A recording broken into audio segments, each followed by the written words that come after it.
Hey everyone, Christine here from This Bit of Life, and I am so excited to have you join me in how to create your own holiday unit study in your homeschool this year. So unit studies are totally my jam. That's exactly how I create all of my Rabbit Trails curriculum, is basically on a unit study basis. So I'm going to share with you guys exactly how I came up with Rabbit Trails through Thanksgiving as kind of the basis of how to create your own unit study, and probably a lot more rabbit trails that you can do just with the book that goes along with this. So the very first thing that I do when I create a unit study or I create any of my rabbit trails curriculum is I first pick out the main book that it's going to be based around. So the book that this is based around is the Thanksgiving story. I love finding award-winning books. That's like probably where I search the most is for award-winning books. But when we're going for holiday studies, you're not going to find a lot of Caldecott winners necessarily, but you absolutely will be finding a lot of best-selling books, like New York's best-selling list and all of that, where there'll be a lot of holiday books on those lists. You can always look there. Obviously, look at your library, ask your friends what books they have for the holidays. So this can be for Thanksgiving, this can be for Christmas, New Year's, whatever you're wanting to do this time of year. So first, pick out your book.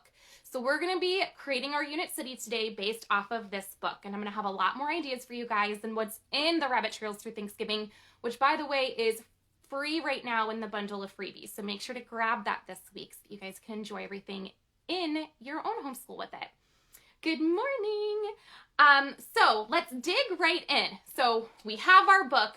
Our whole unit study is going to be based around this book. And let's get started. So once I have the book, I always try to decide what I'm going to have my rabbit trail be about. So obviously for the lesson, we're going to be learning about Thanksgiving, but there's so much involved in Thanksgiving. So a couple different things that you could choose to focus on is Thanksgiving itself, just the story of Thanksgiving, of how the Pilgrims settled and all of that kind of stuff, met the Native Americans, all of that. And so that can take you down lots and lots and lots of different lessons, because there's all different points of view, right? For when people came to this country, there's all different points of view from the Europeans coming. There's the point of view of the Native Americans. You can decide what point of view you want to focus on. So I always try to have some type of lesson. So in this lesson, we're focusing on Squanto. So I have a whole, little bit of research of just, here's who Squanto is, and here is his story in a very, very brief blurb. So then you can talk to your kids about that kind of stuff, right? So find what you want your main lesson to be about. It doesn't need to be long. It can absolutely just be here's the gist of it, because you're going to build on that more. That's just that introduction. Here's our small lesson. You read your book, you do your small lesson, and you kind of let that all sink in, right? You're going to allow them to narrate back to you what happened. You can use this as a writing assignment. So I always incorporate copy work in everything that I do. Even with my middle schooler, he's still doing lots and lots of copy work. He's doing lots of dictations and all of that. So after we read something, I ask him to go write about what happened in the story. And so it's a great way to practice their writing, to practice their vocabulary, to practice their spelling. Amazing way to incorporate that super easily. Literally, open the book, find a page, say, write this sentence. That can be copy work. It can be as simple as that. It does not need to be complicated. I also like to incorporate Bible as much as I can into all of these as well. Same thing. What can we tie in for Thanksgiving? So Psalm 9:1 was the one that came to mind because it's talking about giving thanks. So that's something super easy. Find a verse on thankfulness, throw it in there for your Thanksgiving unit study. Use it for copy work, use it for a memory verse.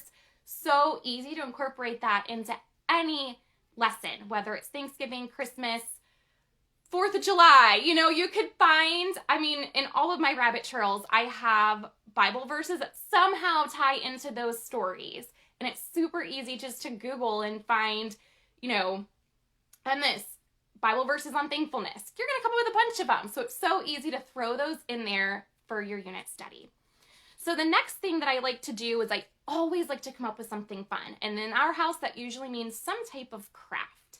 So for this one, we made pine cone corn, because for the Native Americans, corn was obviously a huge staple in their own diet. Obviously grows in the United States really, really well. It's one of the first things that they taught the Pilgrims to grow on their own. So we have these amazing pine cones down the street from us that fall to the ground. So I said, we're going to use that for a craft. So I incorporated it. So all we did was glue some pom-poms in there. You can just use like some riffraff grass. I found these cute little clips in the ornament section at Walmart right now. And I was like, oh, that'll look even cuter. So I incorporated that instead. Add a fun craft. Again, my elementary school kiddos are doing this. My preschooler did it. My middle school kiddo did it. All ages still enjoy doing crafts, especially if you're wanting to do something a little bit more. Like this is obviously really simple. If you have older kids, do something that's a little bit more of a handicraft that you can do that will still somehow be incorporated into whatever holiday you're studying at the time. It's so good for their fine motor skills. It's always good to learn new crafts because they usually end up being very helpful, especially if you're doing some type of sewing or crocheting or needlework or something like that.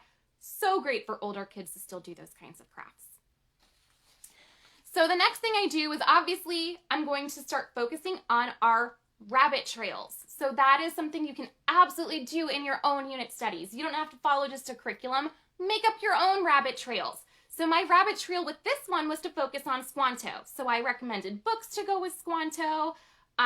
Always find YouTube videos. There's so many YouTube videos out there, guys, that it can be 3 minutes long, but it's going to teach a really cool lesson and some fun facts that you may not have heard otherwise. This is another good opportunity to find different points of view.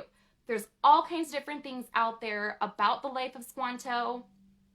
There's so many different videos out there about Squanto. So some other things, while flipping through the book, you can, because it talks about the boats that they went on.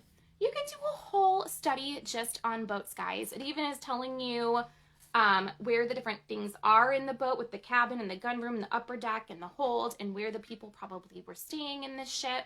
You could do a whole study just on the ships that they came to America on. You could also flip some more, talk about where they settled, because there's a map for that in here as well. Talk about the first settlement. Talk about Plymouth. Find books about Plymouth. Talk about life as an early settler. Oh my goodness, that would be such a fun unit study to keep going on and finding all the different things and all the different aspects of life as a new settler to this country. You could go into more of colonial America. That could be a humongous study just based off of this one little book. So you guys get the idea. You can keep going and keep going and keep going and find all kinds of stuff. Study the Native Americans, right? Look at these beautiful pictures. I love this book. It's so pretty. Oh, love it. Such great illustrations. So many different rabbit trails you guys can choose to go on. So once I have that, I find the extra books at our library.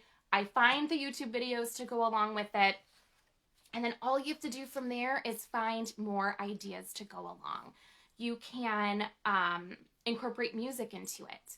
You can incorporate poetry. So much poetry out there that you can tie into just about any single lesson. You can try to find an actual place to go visit. So if you are in New England, obviously that would be an amazing part of this study to go to places where the early settlers settled and to go see that firsthand. If you live somewhere that has amazing museums and stuff about the Native Americans in your area, go there.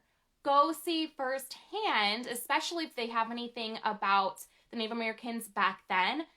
Go see firsthand in how they lived. And how is that different than maybe the Native Americans lived that were over near Plymouth? Do research, especially with your older kiddos. They can do a whole research paper off of this. Yes, read picture books to your older kiddos still, guys. So important. So many great things with all of the illustrations is that picture books are not just for little kids, they're for big kids too. So if you have big kids, have them do some type of research project, whether it's on Squanto or whatever other rabbit trail you guys decide to go down in your unit study.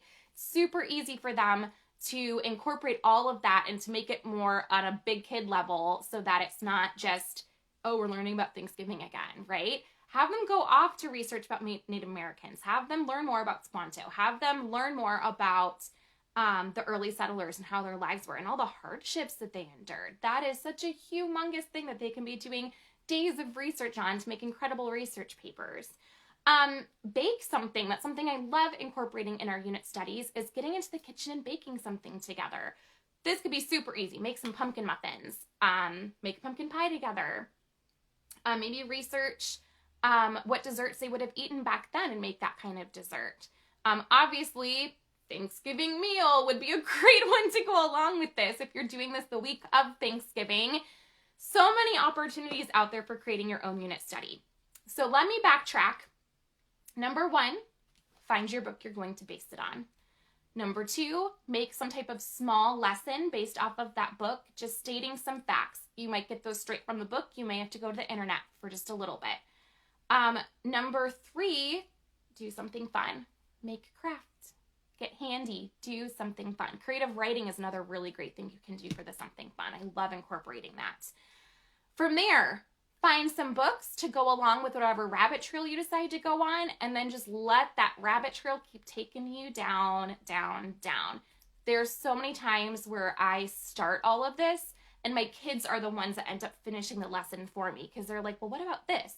Okay, let's dig in deeper. Or what about this? Okay, let's go that way instead. And it's not something I was even planning. So that is the beauty of following the rabbit trails in your own homeschool, and the super easy way to create your own holiday lessons. So find whatever books you have in your own home, find whatever books are at your library, and just start brainstorming. Read through the book and let it inspire you. Let the beautiful illustrations take you away. Let the words take you away to go on your own rabbit trails in your own unit study this holiday season. So I am so glad you guys joined me for this today. I really hope that you share with me the unit studies that you guys create. I would love to see what books you chose. I would love to see the activities that you choose to do. This is my jam. This makes me so excited to see families become inspired to just create their own thing. There's so much possibility out there. So I really encourage you guys to share back in the comments. Let me know what you come up with, and I will be making sure to follow. So I will see you guys next week. Next week is actually starting this Saturday is my featured week. So I'm so excited to share more with you guys of some amazing ideas that you can do this holiday season. And so I will see you guys then. Have a great day.